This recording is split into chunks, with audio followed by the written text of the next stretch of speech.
Good morning, good afternoon, good evening. It's wonderful to be back again after we have taken off some time to reflect on certain issues that have been going on around our country. Let me welcome each and every one of you who is tuning in to this show.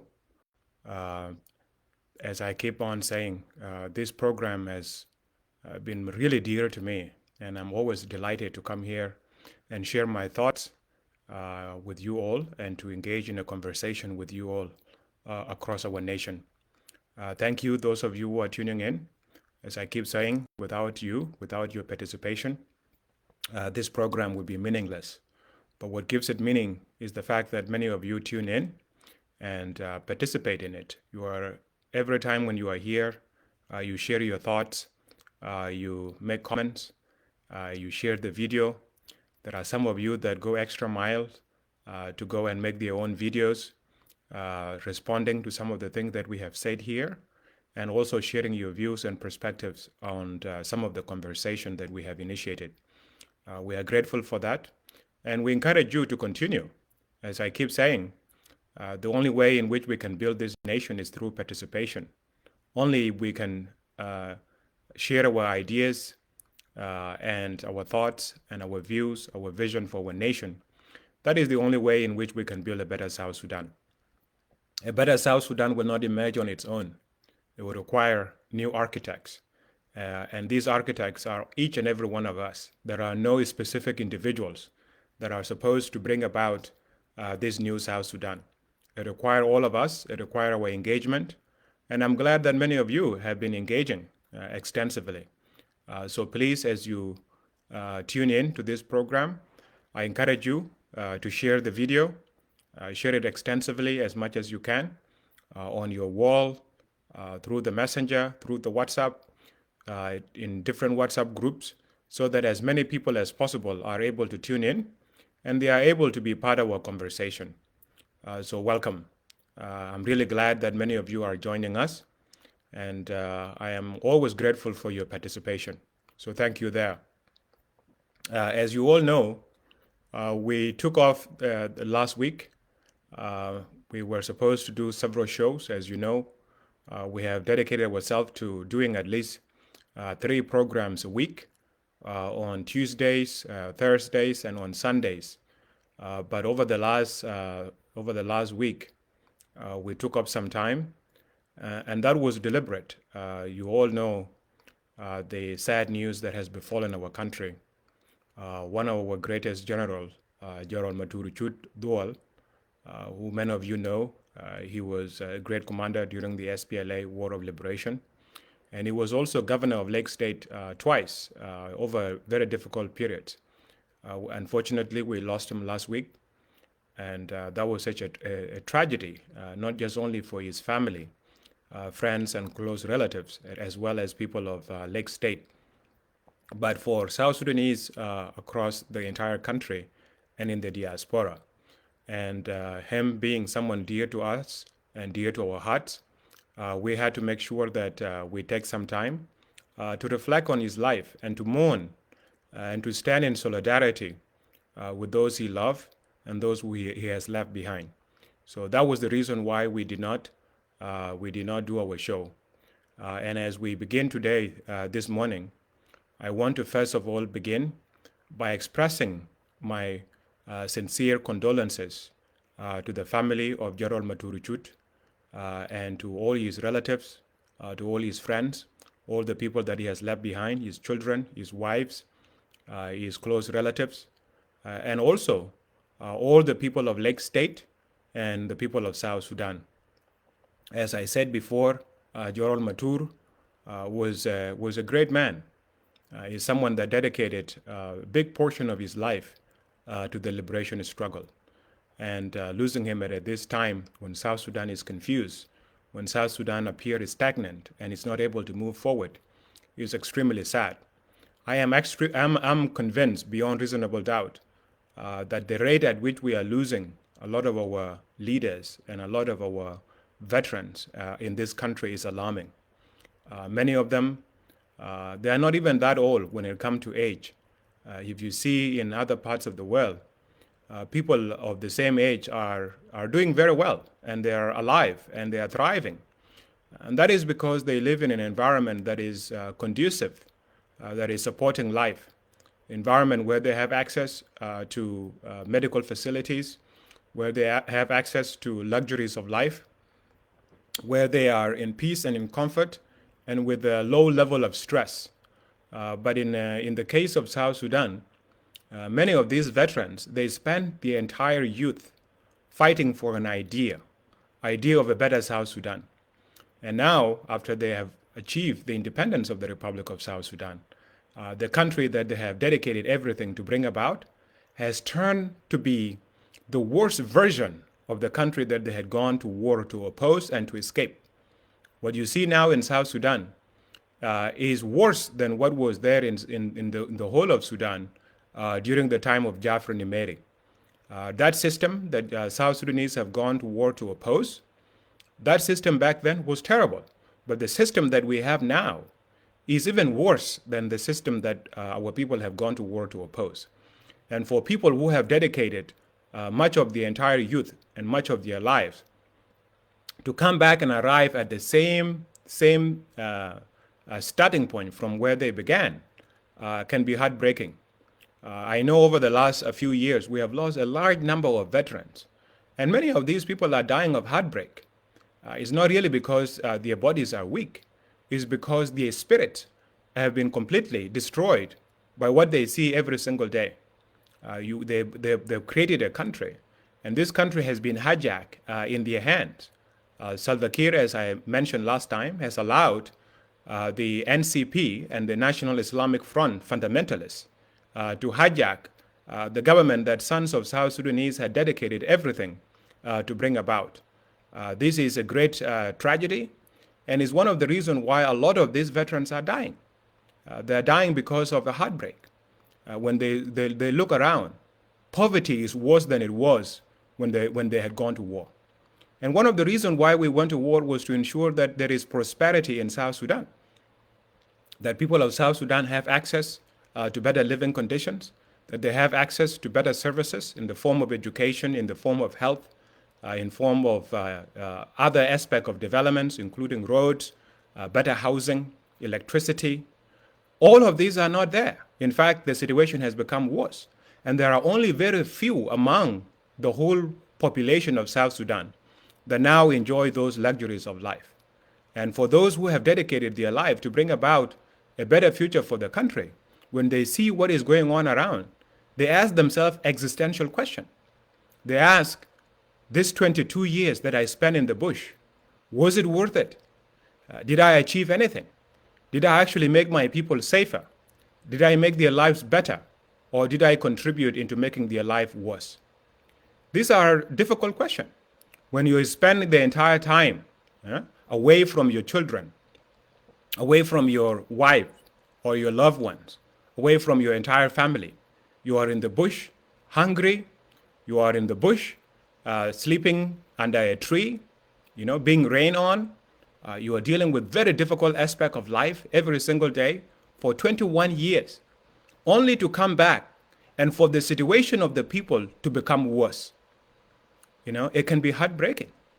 And I even imagine for myself as a member of the Red Army, leave alone those who were in Koriom, Mormor, Tiger Timsah, Jamus, and all of these battalions that waged the war for 21 years.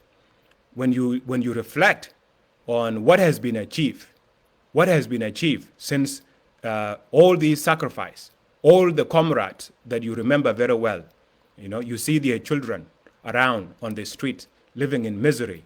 They cannot afford to go to school. They cannot afford a better housing. You ask yourself, was it worth it really, the 22 years of conflict? So these are difficult moments. And I'm very sad that we are losing these veterans at this alarming rate. And it's extremely sad for us to come back to where we have begun.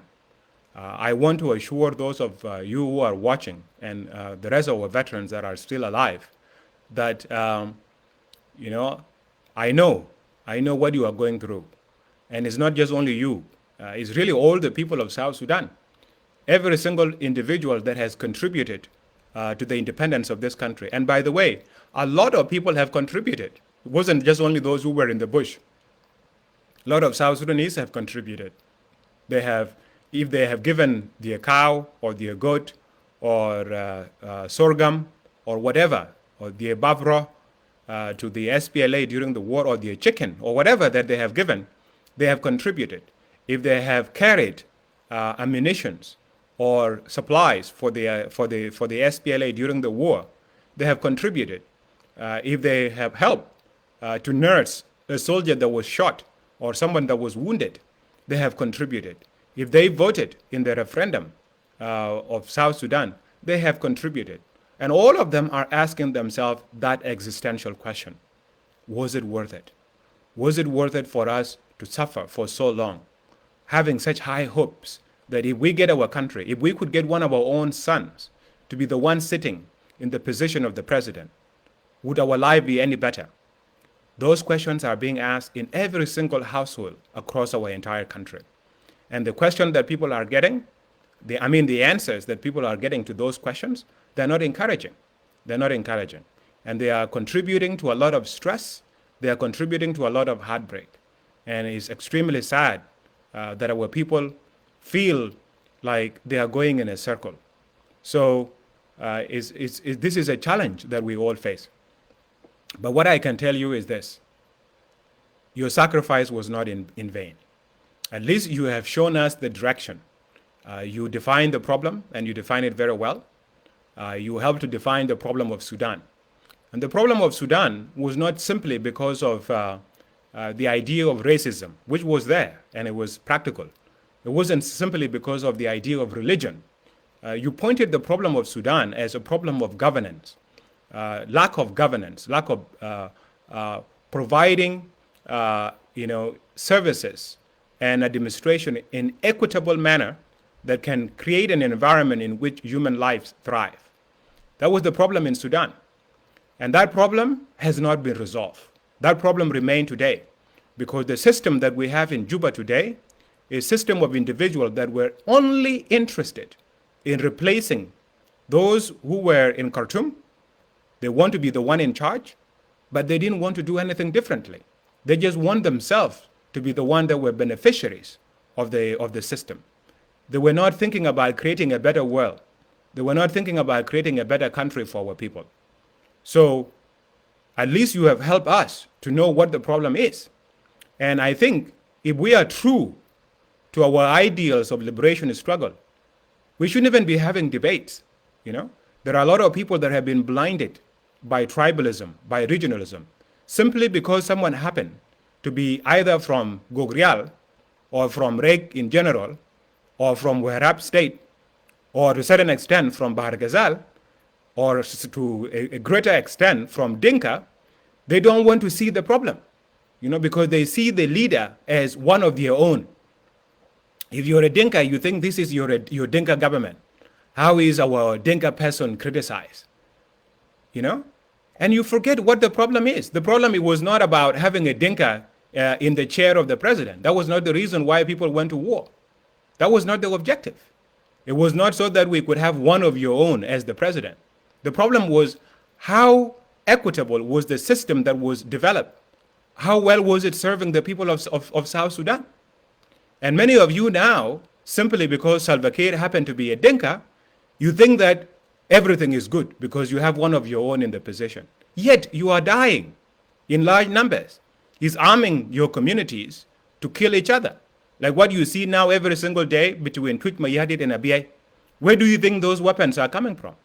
And when you look at the solutions that he's coming up with, these solutions are completely nonsense.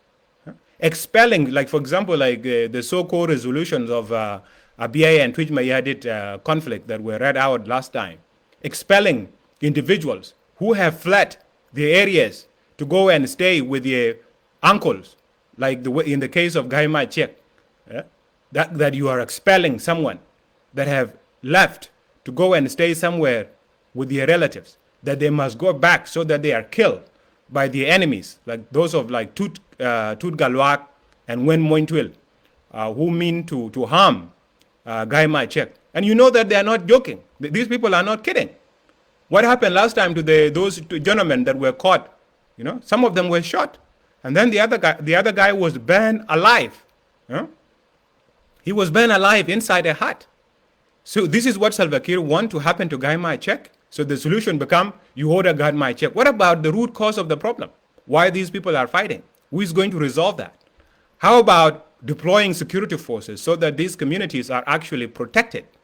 How about doing real disarmament in this environment? Those issues are not being looked at, right?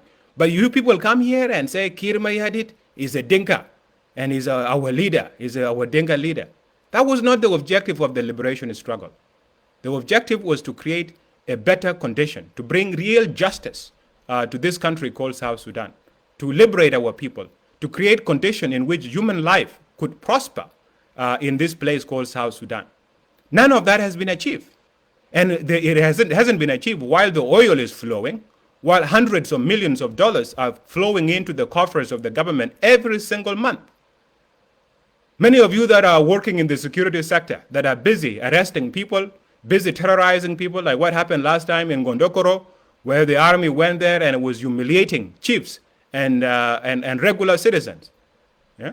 You went there and you are acting with viciousness against your own people. Yet you have not been paid since July. Where are your salaries? Where are they? Where are your salaries? You are there begging the same citizens every single day on the streets. Huh? I have nothing to eat. Yet you come later on and you are terrorizing them. That is the reason why you are wearing the uniform. That is the reason why you people went to the bush. You have to think twice. Huh? You have to think twice. The same thing last time. You have gunship going to Pachala to go and massacre innocent civilians simply because they are demanding their rights. Really? That is the kind of South Sudan that we fought for to create? We have to change our mind. And it becomes worse with those who identify with regionalism. You have individuals here that come every single time to come and write nonsense. Why? Because in their mind, what matters to them is their regional identities. Someone is from Bahar Ghazal, they think Salva Kiir is great because he's our leader from Bahar Ghazal. That was not the reason why people went to war. When we rebelled in 1983, there were other sons of Bahar Ghazal that were in the top leadership of the country. Those of Uncle Bona Malwal were some of the most powerful ministers in the country. Dola Chwil was the vice president of the regional government. If the idea was you need to have a son of Bahar Ghazal in the leadership, those guys were already there. Then how come more went to the bush in large numbers? What was the reason? It wasn't because you want to bring a Bahar Ghazal person to rule the country. It was already there. This country is never shortage. There is never shortages of leaders from any region of the country. And then the same thing, it becomes worse when you now go to Warab. You have a bunch of relatives that think that Salva Kiir is their leader, is their relative. Are you really proud of Salva Kiir? Are you really proud? If you come from, let's say, Awane Chan, or you come from Gogrial, are you really proud of the man? What the things that he's doing? Are you proud of those things that you want to be identified? Every time we come here and we talk and we try to separate the activities of Salva Kiir from the activities of his community. We keep saying that this man, his actions, his activities, they do not represent the people of Awan, or people of Gogrial, or people of Werap, or people of Bahar Ghazal. Yet you have individuals that come here to come and say nonsense because they want to defend the man because he comes from their area. So are you trying to tell us that the way he behaved, that is the way people in that area behave? Are you really proud of his behavior? You want to claim him as your own, that he represents you, that the way he acts, the way he's stealing the resources of the country, that is the way your community behave?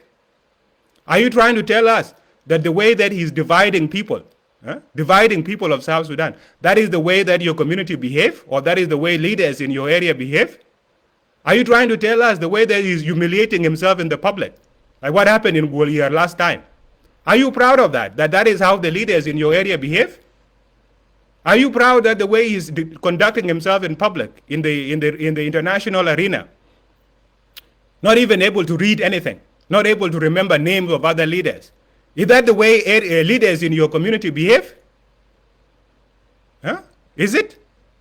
So we keep saying that this man does not represent a one, does not represent Gogrial, does not represent Warab, does not represent Barghazal. Yet you come here and tell us that he's your leader of Barghazal. So you are trying to tell us that those activities that he's doing that are clearly humiliating, even to himself, I know in his own heart, in his own house, he knows that those things are humiliating. Are you trying to tell us that you are proud of those things? People are going around the country endorsing him. What are you endorsing? What are you really endorsing? Flooding the national anthem on a broad TV? That is what you are endorsing? Stealing resources? The way that now he has his own daughter, Adut, to be the one that is collecting the non-oil revenues. If there is any Monjang really that is proud of the way that Kir Mayadis is conducting himself, and you come here and you want to defend him simply because he come from your area, or he come from your tribe, or he come from your region, or he come from your state, or he come from your clan, are you proud of him?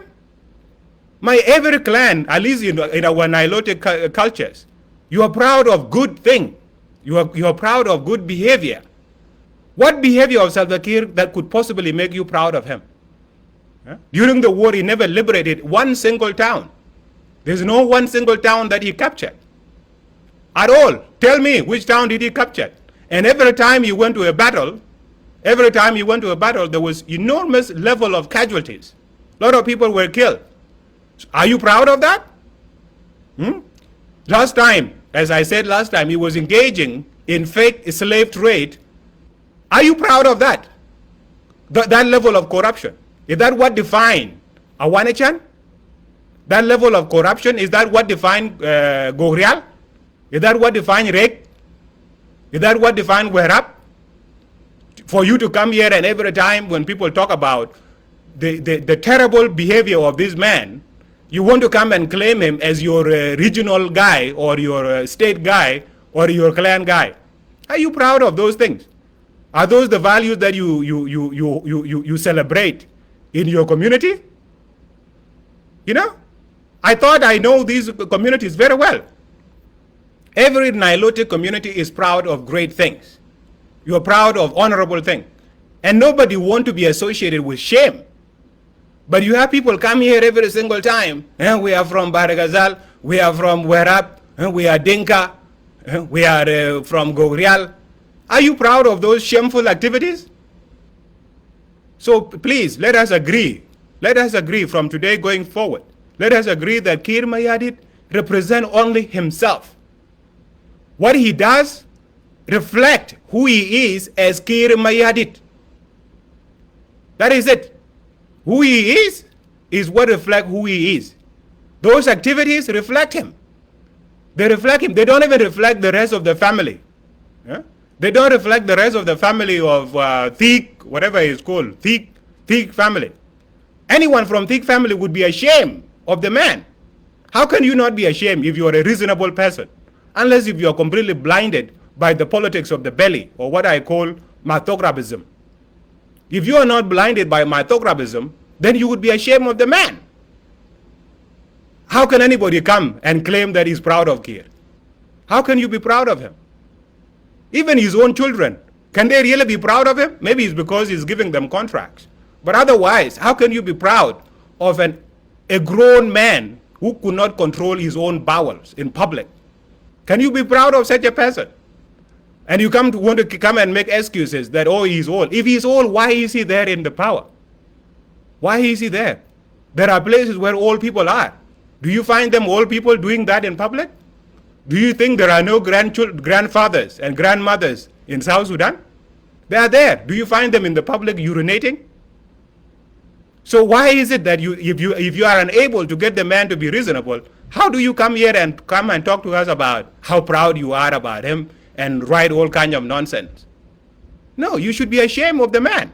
If you have any sense of integrity, if you have any sense of dignity, unless if those things don't mean anything.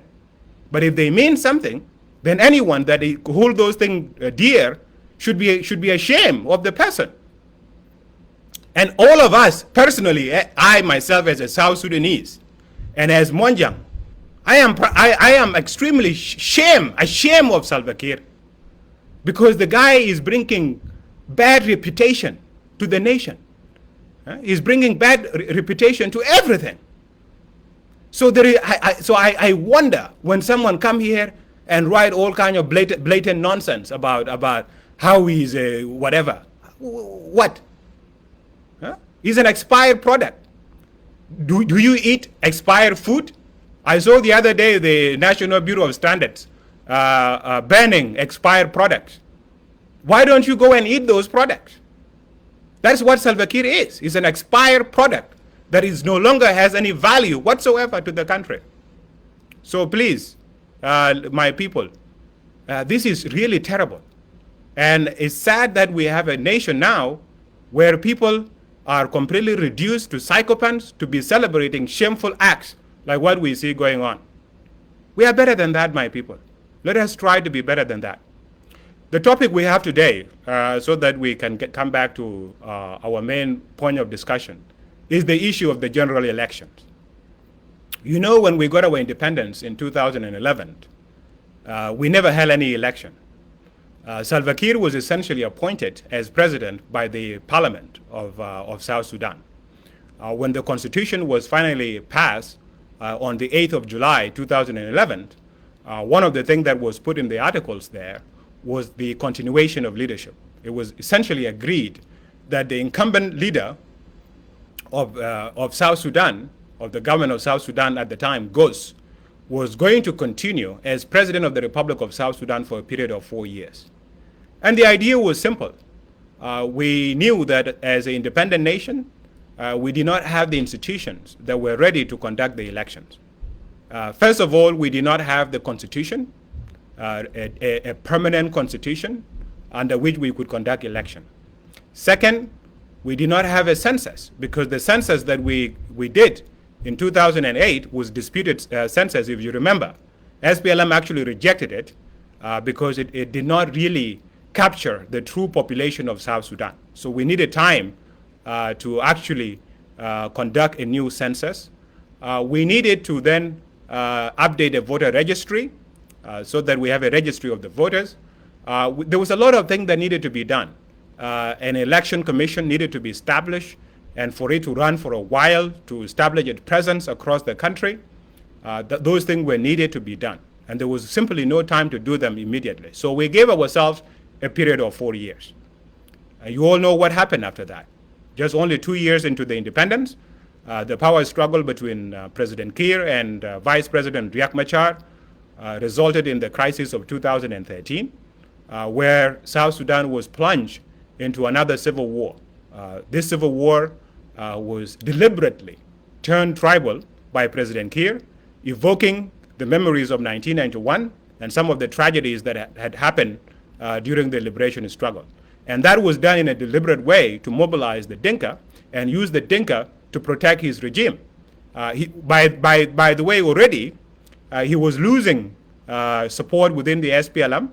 A lot of people within the SPLM were extremely unhappy with how he had run the transitional government during the transitional period between 2005 and 2011. So people were already asking for change. And because of that, he had to deliberately create something. And Jiang Council of Elders came to his rescue, creating all kinds of confusion and allowing him to recruit an entirely private military without the knowledge of the Chief of General Staff at the time, which was trained in northern Barghazal by Paul Malong. And then when the crisis of 2013 happened, this military was deployed door to door, killing innocent Nuer civilians as a way really of breaking any kind of social fabric between the Dinka community and the Nuer community. So that conflict was used as a convenient excuse to prevent the elections from being held.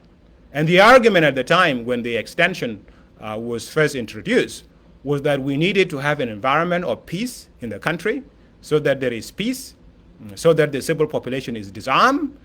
We needed to do a permanent constitution. We needed to do a census. All those things that were used initially as the argument for giving him a 4-year period were now used as an argument to ask for an extension. So the extension happened, the government was extended to 2018. We got to 2018, the same problem had not been resolved, so more extension happened, and since then we have just been on extension after extension after extension. Now, the government is saying that they are finally ready to do the elections by December 2024. Really? What has changed? Has any of those things that were used initially as the reasons for postponing the election been resolved? Do we have security across the country? Huh? Do we have civil population disarmed? Do we have a census that has magically appeared somewhere? Do we have a permanent constitution? Do we have a voter registry? None of these things exist. So what is it? How is it that now the government is claiming that the election will be finally conducted by December 2024? On top of that, where is the money? Elections are not cheap, and they are not event. You don't just wake up one day and you say, here we are voting. Where are the resources for building the infrastructure that is required for this election to be conducted in a credible manner? Okay, if there are going to be elections, who is running against whom? If there is a political space for those who are opposed to Salva Kiir, take for example, I consider myself to be the most formidable opponent to Salva Kiir. If there is space for me in South Sudan to come and say everything that I have just said here now, because obviously if there is going to be an election, I would want to be there and talk to the people about why Salva Kiir is a fair leader. As I just explained, how every single South Sudanese must be ashamed of who he is. And I want to be able to do it in an environment that will protect me. Is such a thing possible in South Sudan? You already see what happened online here. People are threatening me. They're threatening people that are close to me. They're doing all kinds of nonsense to threaten me. So would I really have a space in South Sudan right now to compete and to speak freely about how Salva Kiir has ashamed our entire country? All of you know the answer. No. If I do that, either I will find myself back in the Blue House, or at the same time, I will be assassinated immediately, just like any other South Sudanese that have been assassinated. So how are you going to do elections? How are you going to do election in this environment? Will they really happen? One thing is clear. President Salva Kiir is not interested in anything like competitive elections. Because what would be his argument to ask to be re-elected? Even with all these endorsements, you don't actually hear anything from the man about why is he being endorsed. You just find busybodies, individuals that are driven by matographism or politics of the belly. These are people that are looking to fill their bellies. These individuals are the one there talking about how SPLM should rule the country for the next 100 years. Why? Why must the SPLM rule the country for the next 100 years? Huh? What have they done? You find like one of my MPs who went to my village talking about our people have died because of the SPLM. Really? Did people die because of the SPLM? Did people go to the bush in 1983 or whenever the war started to make SPLM great? That was the reason they went to war? Some people didn't even know what is SPLM. Huh? They went to war because they wanted a better South Sudan. A better South Sudan. It wasn't about building a particular political party. People seem to forget that in the 70s and the early 80s, there were already political parties. The reason people didn't go to the bush so that they could build political parties. That was not the reason they went to the bush. They went to the bush because they wanted a better country in which they can thrive, and a better country in which their children could thrive. That is the reason they went to the war. It wasn't because they want to make SPLM the most popular party in South Sudan. That was not the reason. SPLM was only a vehicle The objective of the SPLM was to serve as a vehicle to bring about a better South Sudan. SPLM is not South Sudan. South Sudan has been there before the SPLM, and it will be there after the SPLM. South Sudan will always be there. Okay? Let that be clear to anybody. So people did not go to the war and went to the bush and suffered for more than 2 decades to make SPLM great. That was not the reason. They wanted a better South Sudan. And they thought that the SPLM was going to be that vehicle. Well, SPLM has only delivered the Republic of South Sudan. And it wasn't the SPLM as an entity. It was the people of South Sudan organized under SPLM that brought about that independent South Sudan. But the objective of creating a conducive environment that can support dignified life, that has not been done. That has not been done at all.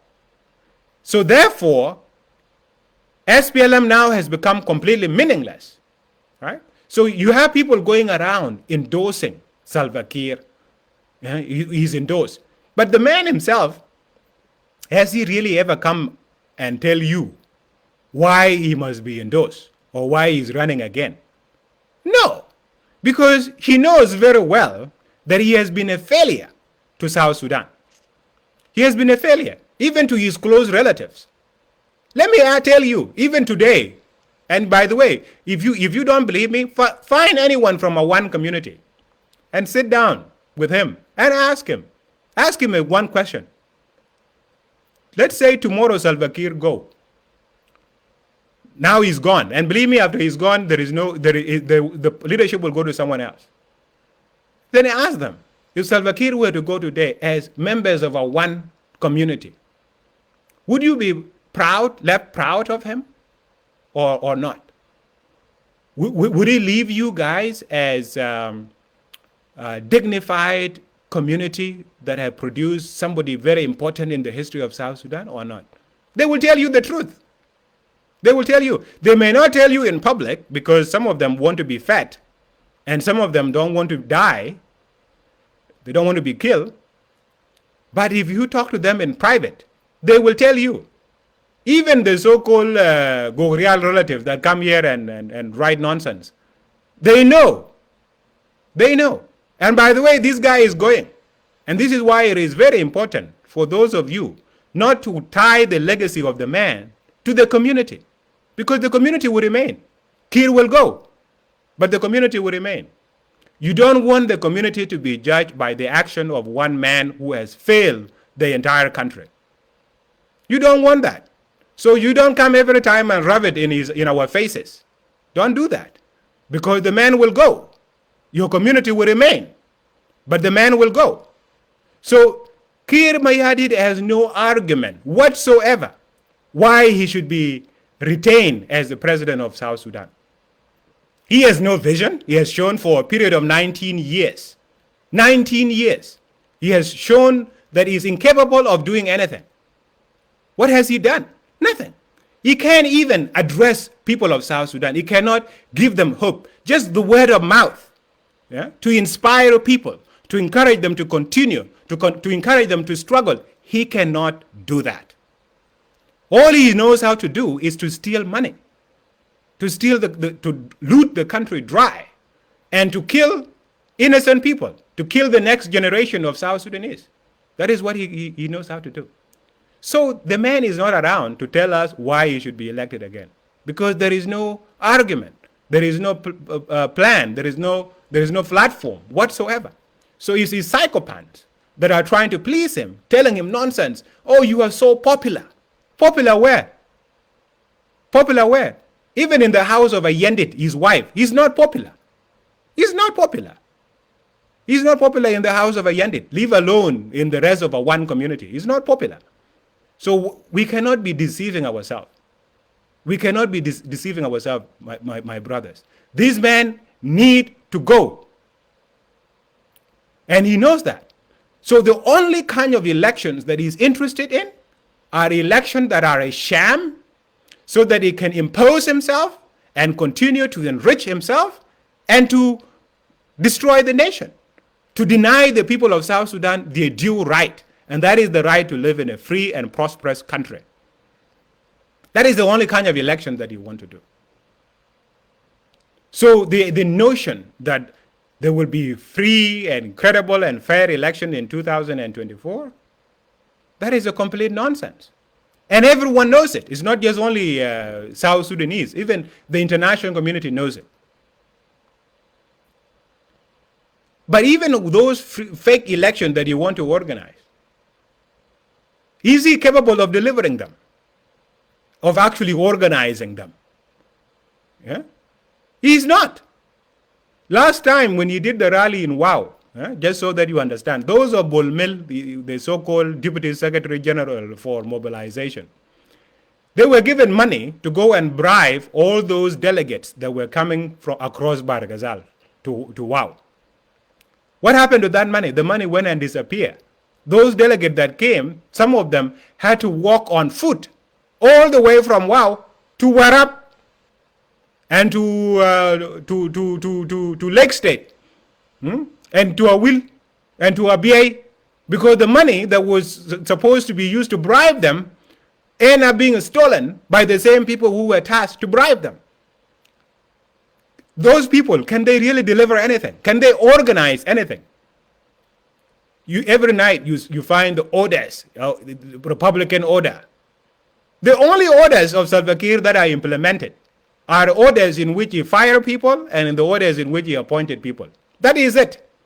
No any other order of Salva Kiir can ever be implemented in South Sudan. And I tell you now, like the other day he ordered that guy Machek must leave Twitch Mayadit. Let me tell you, that order will never be implemented because he has no capacity of implementing anything in the country. No capacity. Oh, he's ordered disarmament. Has disarmament ever happened anywhere? There is no order of Salva Kiir that can be implemented. So he has no capacity to organize anything that is complex. The only thing he can organize are swearing in, getting people to put their hand on the Bible, they swear in, and they go to an office in Juba. That is it. Nothing else. There's nothing else he can deliver. And then on top, the government is so corrupt that the budget that those of Uncle Abenego or Contextual, the head of the election commission, they prepare a budget of $250 million. Do you think if Salva Kiir had $250 million that he will use them to do election? When he said last time that the officials in South Sudan, when they see money, their hands start shaking. Forgetting that it actually starts with him. It is him whose hand begin to shake when they see the money. This guy, do you think if he had the money, he will allow them to be used for election? He will be the one shaking. His hand will be shaking to grab that money. A dude hand here will be shaking to grab that money. The whole family is in the market. Everybody's hand will be shaking to grab the money. He will not use the money to do the election. In his head, he thinks that the United States is going to bring the money to organize the election. That is what he has in his head. He thinks the European Union is going to bring the money. He thinks Norway will bring the money. He thinks Britain government will bring the money. No. They know. They're already tired of feeding the people of South Sudan. That is why they're cutting the humanitarian aid this year. So the idea that money will appear from somewhere, that is complete nonsense. There's no such money that is going to come anywhere. How are elections going to happen? Abenego was there with Salva Kiir the other day begging for money. We need our budget on time. Really, do you think Salva Kiir will give you your budget if you cannot pay Tiger Division and the national security? These national security people, they used to run around last time as if they own the country. Now it's 7 months and they have not been paid. They are now beginning to know what it feels like to be a real South Sudanese. No, this guy will not use money for any of those things. Oil is flowing and the money is coming in. Where is the money going? The money is going to Bolmil, the so-called ARC company. And then at night, the money is being brought back to him. Kiir is putting in his pocket and he's buying himself mansions outside the country. I told you last time, he bought an entire palace in Morocco, a palace that was used by kings. He bought it. And then he built a complete house by a private lake in Ethiopia, a house with more than 22 rooms and 10 bathrooms in Ethiopia. He's buying in Dubai, he's buying in Qatar, he's buying in Malaysia, everywhere. This is what he's busy doing using the money for. He has no time to use the money to actually do anything in South Sudan. He cannot even build himself a hut in Akun, in his village. He would rather buy whatever he can buy from outside. And that is why all the neighboring countries are grabbing the territories of South Sudan. That is why Kenya has effectively annexed the Lemi Triangle. That is why Uganda is annexing large part of Kejikeji, large part of Kaya, and large part of Chukudum. That is it. This is a guy that is not interested whatsoever in doing anything. He's a guy that is only interested in himself. Selfish man. So it shocks me when I find people that want to be proud of him. Proud of him how? The man is a traitor. His own relatives should deal with him, so that they show us that they don't tolerate those kind of characters. But you know, all of them are being led by politics of marthographism and politics of belly. They're busy feeding themselves and grabbing, starting with his own children, those of Adut, grabbing whatever they can find. Let me tell you, there will be no elections in 2024. No elections at all. Because the man is not capable of organizing elections. And their environment is not free. The international community is not going to spend millions and millions of dollars simply to legitimize an embarrassing kleptocracy. Nobody will spend their money like that. Even their taxpayers don't deserve something like that. So let me assure you, there will be no election. So what will happen? What will happen is this. You and I need to remove Salva Kiir. That's it. That is all that needs to happen. The guy needs to be removed. How will he be removed? I have no idea. You know how he will be removed. You are going to do whatever you have. You use whatever means that you have. Whatever means that you have is the means that we will use to remove him. If you're a soldier, then whatever means that you have is what we need to use to remove this guy. If you're a journalist, we will need your pen to remove this guy. If you are a spiritual leader, a spear master or a prophet, we will need your higher powers to remove the guy. If you're a politician, we need to remove the guy. Any means necessary. Any means necessary, this guy will be removed. So that is what is going to happen. And believe me, 2024 is the year we are going to do this. So let us not bother to waste our mind about the so-called election. The elections are not going to happen. There is no money, and the government has no capacity to do anything. They don't have any capacity to organize an election. They don't have even a capacity to bribe people. Because when people are given money to go and bribe people, they go and steal the money that they are supposed to use to bribe you. So how is it that they can do anything? They cannot do anything. So my people, how Salva Kiir is going to be removed is you and I that will determine that. And you got to get ready. You have to get ready. You have to put it in your mind without a shadow of the doubt that this man is being removed. And you have a role to play.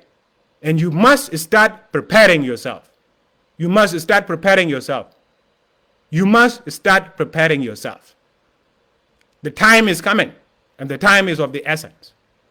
This man must be removed completely.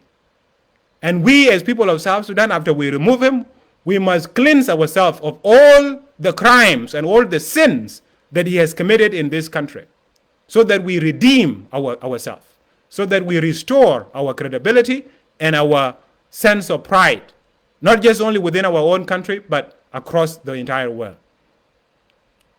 Again, my people, I'm always grateful that you are able to tune in and to join us for these conversations. Thank you for coming in, and please share the video. Whether you are a marthograph or you are a patriot, that is fine. Share the video Let's continue to have a conversation, make comments. If there are ignorant people that are coming there and displaying their ignorance, then let's take the time and educate them so that they really understand what is happening. This year is the year we are taking the nation back. We are tired of this nonsense, and it will be done by any means necessary. Thank you.